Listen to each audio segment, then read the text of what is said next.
Assalamualaikum teman-teman, semoga sehat selalu ya.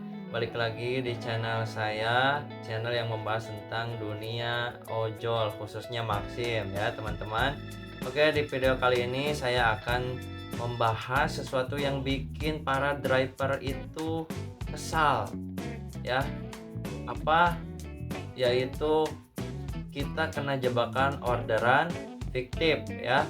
Orderan yang bikin kita jalan jauh, buang bensin, buang waktu dan tenaga ya, apalagi kalau kita beneran kena tipu, buang uang ya, uang kita udah habis gitu ya. Nah, setelah kita datangi nomornya gak aktif atau pelanggannya nggak ada, orangnya nggak ada. Nah, di periode kali ini saya akan coba jelasin ya, contoh real pengalaman saya pribadi, dan yang paling penting adalah bagaimana cara menghindari order fiktif. Jadi buat driver Maxim pemula ya, yang baru mulai ataupun yang udah lama gitu ya, wajib banget kalian tonton video ini sampai habis ya, biar gak kena jebakan order fiktif lagi. Oke, langsung aja kita mulai ya, let's go. Jadi ini pengalaman real saya teman-teman ya, hampir kena order fiktif. Ini terjadi pada 26 November karena riwayatnya sudah nggak ada ya. Saya sudah screenshot ordernya. Nah, ini awalnya saya ambil ragu-ragu buat ngambil order ini karena saya berprasangka baik ya, ini orang kayaknya butuh pertolongan atau gimana gitu ya. Dan saya juga memang terbiasa nalangin delivery juga gitu, jadi menurut saya ini real gitu. Tapi setelah saya konfirmasi ya, dia ngasih alamat yang nggak mencurigakan gitu ya. Seperti kan kita tahu kalau order fiktif itu Indomaret, Alfamaret atau tukang nasi Padang gitu ya. Nah ini bukan, ini di perumahan, dan bloknya juga disebutkan, nomor rumahnya juga disebutkan. Nah ini dia bilang seperti ini, dia juga ngasih nomor WA toko penjualnya gitu ya. Saya save nomornya, kemudian di CKM Blok I8 itu nomornya saya nggak bisa kasih tahu ya. Katanya tanya ke orang-orang rumah di Dita Dito. Nah, saya setelah tanyain ke warga, ini belum ngeh ya saya kena fiktif. Oh ya benar rumah Dito Dita yang warna biru, nomor sekian. Saya samperin rumahnya, saya ketuk pintu, saya coba telepon dan gak diangkat-angkat. Ternyata pas saya WA seperti ini. Nah, saya WA ada respon, ya sudah di mana kata dia. Saya coba fotoin, ini deket lapang depan rumah dia ini.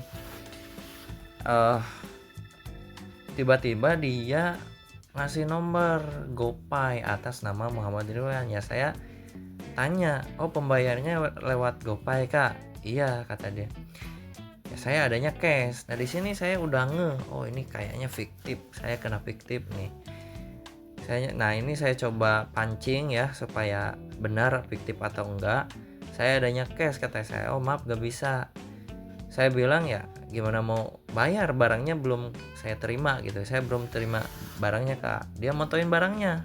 Nah yang saya lebih tambah curiganya itu, rumahnya warna biru tapi di sini malah warna krem ya. Ya saya gak bisa bayar, saya harus terima barang dulu. Foto sama dipoto sama rumahnya beda kak, gimana kata saya.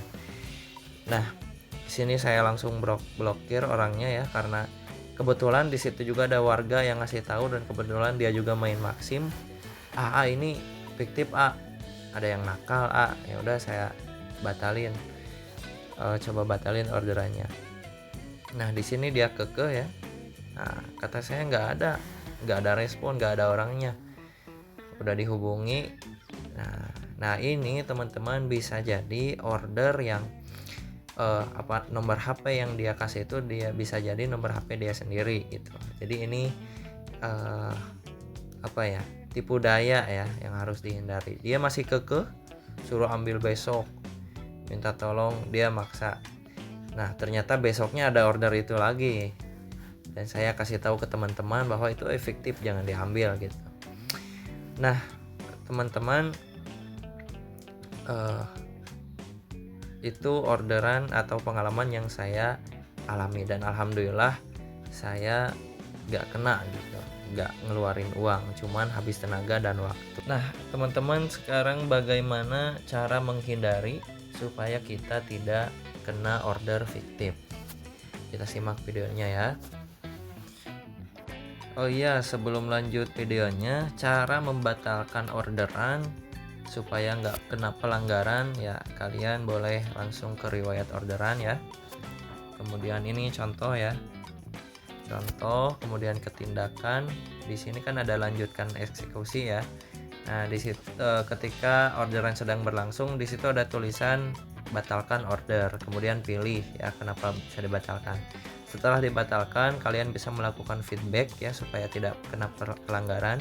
Kemudian pesan untuk administrasi, kemudian tuliskan deskripsi kenapa ini dibatalkan. Kalian boleh tulis, oh ini order fiktif.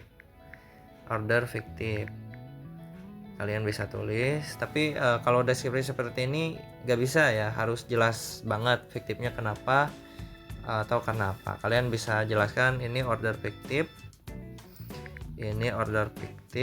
orangnya nggak ada, misalkan orangnya nggak ada dan bla bla bla bla, jelaskan situasi kalian ya, kemudian kirim. Nah, itu cara membatalkan supaya kita nggak kena pelanggaran dari perusahaan ya. Oke, kita lanjut videonya ya, cara menghindari orderan fiktif. Oke teman-teman, cara menghindarinya ya, tipsnya seperti apa. Jadi yang pertama, sebelum kalian berangkat itu cek dulu apakah orangnya merespon atau tidak, apakah orangnya ada di lokasi atau tidak. Itu harus betul-betul dipastikan. Kemudian yang kedua teman-teman ya, jika misalkan pelanggan mencurigakan seperti tadi, kita tanyakan lokasinya, kita minta Sherlock, minta nomor WA-nya ya, seperti saya tadi. Dia tuh ketika saya minta Sherlock, dia gak ngasih Sherlock. Nah, itu sudah sangat mencurigakan kan.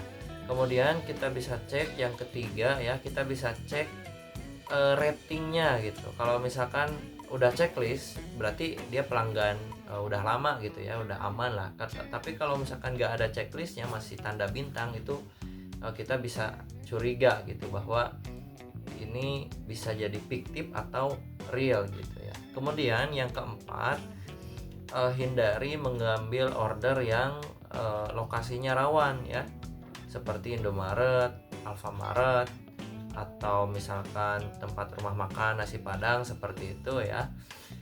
Nah, ternyata orderan fiktif itu bukan hanya Indomaret, Alfamaret. Nah, yang seperti pengalaman saya juga bisa jadi ya, karena itu awalnya memang seperti real gitu. Kemudian yang kelima adalah, kalau memang kalian sudah merasa curiga, maka yang harus kalian lakukan adalah batalkan orderan itu ya. Tadi sudah saya kasih tahu caranya seperti apa ya. Kenapa?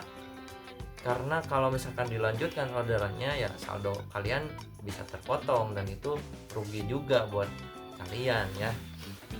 Nah, itu mungkin teman-teman sedikit tips dari saya ya, buat driver pemula atau yang sudah lama, supaya tidak kena jebakan order fiktif. Terima kasih sudah menonton, mudah-mudahan kalian sehat selalu. Jangan lupa share ke teman-teman kalian supaya mereka nggak kena jebakan fiktif lagi. Oke, terima kasih. Assalamualaikum warahmatullahi wabarakatuh.